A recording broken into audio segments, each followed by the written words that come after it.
UPSC की तैयारी में एनसीईआरटी पढ़ना जरूरी है या नहीं, यह सवाल तो बहुत पुराना है लेकिन आज भी प्रासंगिक है। चलिए आज के इस वीडियो में इस सवाल का जवाब जानते हैं और यह भी हम आपको बताएंगे कि दृष्टि आईएएस आपकी इसमें कैसे मदद कर सकता है, वो भी बिना किसी फीस के। तो सबसे पहली बात कि इस सवाल का जवाब जो है सीधे सवाल को समझे बिना नहीं होगा। तो ये सवाल के अंदर भी बहुत सारे सवाल हैं। जब हम एनसीईआरटी की बात करते हैं, क्या हम अपनी तैयारी में एनसीईआरटी पढ़ें, तो दरअसल इसका मतलब हम ये पूछ रहे होते हैं क्या एनसीईआरटी से सवाल आते हैं। फिर दूसरा मतलब ये होता है कि हम अगर एनसीईआरटी पढ़ लेंगे तो क्या एडवांस बुक जो होती हैं या दूसरी स्टैंडर्ड बुक होती है उनको पढ़ने की जरूरत नहीं होगी। और तीसरा सवाल है कि एनसीईआरटी पढ़नी भी है तो कितनी पढ़नी है, क्या पूरी एनसीईआरटी पढ़ लेनी है। तो इन तीनों सवालों के जवाब तो आपको पता ही होने चाहिए। तो चलिए सबसे पहले समझते हैं एनसीईआरटी की भूमिका क्या है। देखिए, करंट अफेयर आप में से बहुत सारे लोग हर दिन पढ़ रहे होंगे, हर दिन पढ़ते होंगे। एक सेक्शन है करंट अफेयर का, पीआईबी, द हिंदू, न्यूज़पेपर, ये सारे सेक्शन हमारे यूट्यूब चैनल पे हर दिन कवर होते हैं। दूसरा, स्टैंडर्ड बुक्स जो होती है ये दीवारों का काम करती है। अब स्टैंडर्ड बुक्स दीवारों का काम कर रही हैं, यानी कि उसमें डीप में, गहराई में और विस्तार से आपको जानकारी मिलती है। पीएचडी लेवल की नहीं, लेकिन सामान्य अध्ययन के स्तर पे विस्तार से मिलती है। लेकिन फिर एनसीईआरटी क्या कर रही है? एनसीईआरटी एक नींव का काम कर रही है। कक्षा 6 से 12 तक की एनसीईआरटी पढ़ने का आपको सुझाव दिया जाता है। तो सारी सब्जेक्ट की सारी किताबों के लिए नहीं दिया जाता है, उसमें कुछ लिमिटेड के लिए दिया जाता है। लेकिन आप खुद सोचिए कि कक्षा 6 की एनसीईआरटी कौन पढ़ रहा होगा? स्कूल का एक बच्चा, जो लगभग 10-11 साल का होगा, और फिर उसके बाद 12 साल, 13 साल, 14 साल, ये छोटे बच्चे हैं। ये छोटे बच्चे जो पढ़ रहे हैं वो आपकी यूपीएससी में सवाल पूछेगा? तो बिल्कुल पूछता है। 2024 में 4-5 ऐसे सवाल थे जो सीधे एनसीईआरटी से पूछे गए थे।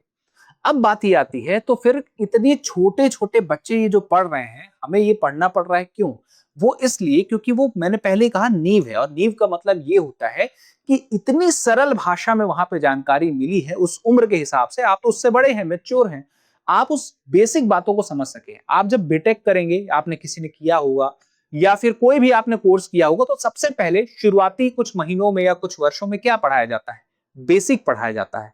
क्योंकि बेसिक हर जगह पहले जानना जरूरी है, हर चीज में बेसिक जानना जरूरी है। इनफैक्ट अगर आप गाड़ी चलाना भी सीखेंगे तो सबसे पहला काम आपको क्या सिखाया जाएगा? गाड़ी का बेसिक समझाया जाएगा। बेसिक जानकारी के बाद फिर एडवांस चीजें आप समझते हैं। उसी तरह से ये तैयारी में भी एनसीईआरटी बेसिक का, या हम कहें फाउंडेशन का काम करती है। आप खुद सोचिए कि किसी बिल्डिंग की दीवारें तब तक खड़ी रहेंगी या उसकी छत जो है करंट अफेयर तब तक मौजूद रहेगी जब तक उसकी नींव अच्छी नहीं है। तो नींव का मतलब क्या है कि सरल भाषा में, सहज भाषा में, एकदम सिंपल सी जो जानकारियां होती हैं, लेकिन धीरे धीरे वो इतनी बड़ी हो जाती है 6वीं से 12वीं आने तक कि ठीक ठाक हो जाती है, वो जानकारी मिल जाए। तो अगर आपको बेसिक जानकारी सारी है, या बेसिक जानकारी आप कहीं से भी प्राप्त कर पा रहे हैं, तो फिर एनसीईआरटी की जरूरत नहीं है। लेकिन जब आप सेल्फ स्टडी कर ही रहे हैं और आप चाहते हैं कि खुद से हर चीज तैयार की जाए, तो एनसीईआरटी एक अच्छा विकल्प तो है। अगली बात आती है कि सब्जेक्ट वाइज में कितना पढ़ना होगा, क्या सारी एनसीईआरटी पढ़नी होगी? तो देखिए, हर सब्जेक्ट के हिसाब से अलग अलग है। अगर हम इतिहास की बात करें तो भाई साहब 6वीं से लेकर के 12वीं तक पढ़ना ही पड़ेगा। अब इसमें फिर ओल्ड और न्यू वाला भी आ जाता है। तो देखिए, सीधी सी बात है, ओल्ड वाली भी जानकारी हो चाहे न्यू वाली हो, दोनों में जानकारी क्या कोई गलत थी? गलत नहीं थी। बस उसमें ये जानकारी थी, जो भी थी वो काम की थी, सही थी। अब बदलाव कर दिया गया है तो नई वाली भी पढ़ लेना चाहिए। तो दोनों ही कुल मिला के पढ़ना चाहिए, बात तो ये जाती है। लेकिन 6वीं से 12वीं तक पूरी इतिहास काम की है, चाहे नई हो चाहे ओल्ड। भूगोल की बात करें तो ठीक, भूगोल भी ऐसे है, 6 to 12 ये पूरा काम का है।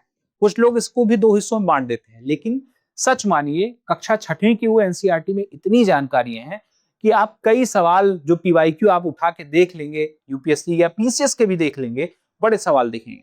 मतलब बहुत सवाल, ऐसा नहीं कि नंबर ऑफ सवाल सैकड़ों में हो जाएंगे, कुछ सवाल तो दिखेंगे जो बताएंगे कि हाँ ये महत्वपूर्ण है। फिर राज्य व्यवस्था की बात करें तो मुख्य रूप से देखिए, कुछ लोग 9 से 12 बोलेंगे, 8 में भी कुछ ऐसे सब्जेक्ट हैं जो आपको पढ़ने पड़ेंगे क्योंकि वो राज्य व्यवस्था के हैं। फिर उसके बाद अर्थशास्त्र की अगर हम बात करें तो इसमें भी 9 से हम बोलते हैं कि पढ़ना शुरू कर देना चाहिए। और उसके बाद विज्ञान और पर्यावरण के संदर्भ में देखा जाए तो पर्यावरण जो है साइंस का एक हिस्सा रहता है शुरुआत के वर्षों में। और विज्ञान की बात करें तो ये पूरा 6 से 12 तक पढ़ना चाहिए। स्पेशली जो 12th का हम कहते हैं वो बायो के लिए कहा जाता है। लेकिन आप अपने सिलेबस को देखिए। सबसे पहली बात, पूरी यूपीएससी की तैयारी में क्या कहा जाता है? सिलेबस आपको पता हो, आपने पीवाईक्यू देख लिया हो, उसके बाद एनसीईआरटी देखी। मैं अभी भी कह रहा हूं, सबसे पहले एनसीईआरटी नहीं, सबसे पहले यूपीएससी का सिलेबस, उसके बाद पीवाईक्यू, और उसके बाद फिर एनसीईआरटी उठानी है। और एनसीईआरटी में, और जब समाजशास्त्र की बात करेंगे तो ये भी जो आखिरी के वर्ष होते हैं 11-12 में, वहां पे जो मौजूद है, जो आपके एथिक्स में काम आते हैं, ऐसे राइटिंग में काम आते हैं, वो सेक्शन देखना जरूरी है। तो इन सब में अब कहने को तो बहुत किताबें हो जाएंगी, यहाँ पे 1 2 3 4 6 तो ये नाम है तो 6 किताबें, लेकिन हर क्लास के हिसाब से और भी बहुत सारी किताबें होंगी, तो आप क्या समझें उसमें भी। एक तो ये है कि ओल्ड है, न्यू है, तो फिर आप क्या समझें। तो इसका मतलब ये कि पढ़ने को तो बहुत कुछ है, नींव को मजबूत करने, नींव में बेसिक जानकारी तो है, इतनी भी बेसिक नहीं है, क्योंकि वो बेसिक करते करते करते इतनी सारी हो जाती है कि वो एडवांस की तरह हो जाती है। लेकिन वही है कि उसके बाद भी आपको पढ़ना पड़ेगा, क्योंकि पूरे यूपीएससी के सिलेबस का विस्तार इतना बड़ा है। इनफैक्ट अगर एक तरह से देखा जाए तो कहा जाता है यूपीएससी का सिलेबस एक महासागर की तरह है, जैसे उसका करंट अफेयर भी एक महासागर की तरह है। आप उसको कवर, कोई ये नहीं कह सकता मेरी यूपीएससी की तैयारी पूरी हो गई है, अधिकतर कवर करनी है। तो इसमें बात ये आती है कि ज्यादा से ज्यादा सेक्शन, चाहे न्यू हो चाहे ओल्ड हो, कवर करना चाहिए। तो यहाँ पे दोनों ही सेक्शन महत्वपूर्ण है। जैसे कक्षा 6, 7, 8 की आप नई किताबें सोच रहे हो, पिछले कुछ वर्षों में नए रिवाइज एडिशन आए हैं, तो आप कैसे पढ़ेंगे। तो इतना आप ढूंढने पे मत जाइए, मार्केट में जो सबसे लेटेस्ट मिले वो देख लीजिए, और जो पुरानी वाली थी कुछ साल पहले जो चल रही थी मार्केट में, वो देख लीजिए। उसके बाद बात आती है क्या डिलीट हुआ है, क्या बदला है। अगर आपको देखिए जानने की जरूरत नहीं है, जब आप दोनों पढ़ ही रहे होंगे तो आप सारी चीजें पढ़ चुके होंगे जो आपको पढ़ना है। तो दूसरी बात ये आती है कि इतिहास में अगर हम देखें, मुगल जो शासक हैं उनकी जानकारी हो, या फिर मुगल जो चैप्टर्स बहुत सारे कक्षा 12वीं के हैं, कक्षा 7 से 8 में दिल्ली सल्तनत के हैं, कक्षा 8 में टीपू सुल्तान के, ये काफी टॉपिक जो हैं कुछ जगह हटा ही दिए गए हैं, कुछ जगह छोटे कर दिए गए हैं। पॉलिटी में भी कक्षा 10 में डेमोक्रेसी और डाइवर्सिटी का जो चैप्टर है वो हट गया है, और इसके अलावा जो कोल्ड वॉर वाला हिस्सा है कक्षा 12वीं में वो हट गया है। लेकिन बात यह कि आपको ये जानने की जरूरत ही नहीं, कुछ लोग इसी में पड़े रहते हैं क्या हट गया क्या नहीं हट गया। अरे क्या हटा है क्या नहीं हटा, के इस बात ये है कि जब आपको एनसीईआरटी पढ़नी है, नई पूरी पढ़नी है, पुरानी पूरी पढ़नी है, तो ठीक ठाक पढ़ना है। बस ये कि जो हिस्सा सिलेबस का है, जो हिस्सा आपकी परीक्षा में पूछा जा सकता है, वो हिस्सा पढ़ें, वो पार्ट ना पढ़ें जो काम का ही नहीं है। अब इसकी इंग्लिश तो नहीं पढ़नी है आपको, एनसीईआरटी की इंग्लिश वाले सब्जेक्ट पे तो किसी ने नहीं बोला होगा, ठीक वही बात।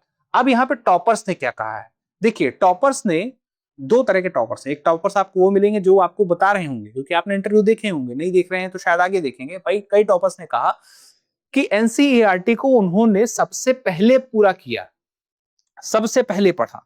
और कुछ टॉपर्स ये भी बोलेंगे कि एनसीईआरटी हमने पढ़ा ही नहीं। तो फिर इसमें सही बात क्या है?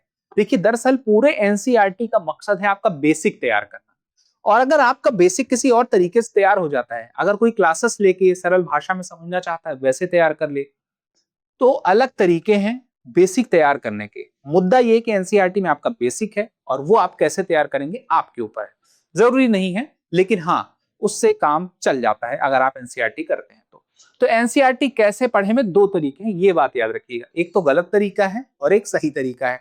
तो गलत तरीके की बात करें कि आप एक काम करिए कि आप कक्षा 6 की एनसीईआरटी उठाइए और हिस्ट्री की, ज्योग्राफी की, साइंस की, एक एक करके सारी किताबों को पढ़िए।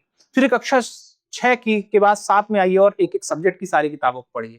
तो ये जो आप करेंगे ना, तो 6 की सब पढ़ ली, फिर 7 की सब पढ़ ली, फिर 8 की सब पढ़ ली, फिर 9 की सब पढ़ ली, 10 की सब पढ़ ली, ये तरीका काम नहीं आएगा। दरअसल आपको करना ये है कि एक सब्जेक्ट, जैसे सब्जेक्ट आपने उठाया हिस्ट्री का, तो हिस्ट्री 6 से शुरू करिए, 7, 8, 9, 10, 11, 12 ऐसे पहुंचिए।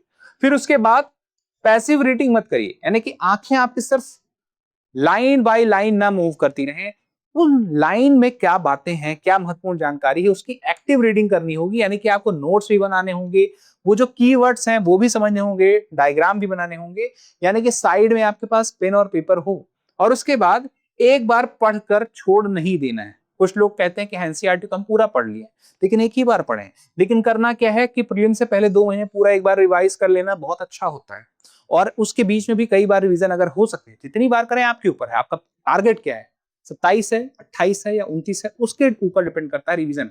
कोई सोचे कि मैं 4 बार पढ़ लिया हूं इसी एक साल के अंदर और मुझे देना है पेपर 2029 में, तो फिर तब तो सब आप भूल जाएंगे। रिवीजन जो है एक बीच खास अंतराल में, एक खास कुछ कुछ दूरी पे, कुछ कुछ दिनों के अंतर पे, कुछ कुछ महीनों के अंतर पे करते रहना चाहिए। फिर उसके बाद करंट अफेयर से कनेक्ट करें। जब आप लगातार डेली करंट अफेयर, जैसे आप दृष्टि यूट्यूब चैनल पे फॉलो कर रहे होंगे, नहीं कर रहे हैं तो करना शुरू कर दीजिए। डेली सुबह लाइव आता है the news paper analysis the Hindu का, उसके अलावा मैं भी करंट अफेयर के साथ आता रहता हूँ, तो बहुत चीजें आती है, शॉर्ट्स भी आते हैं।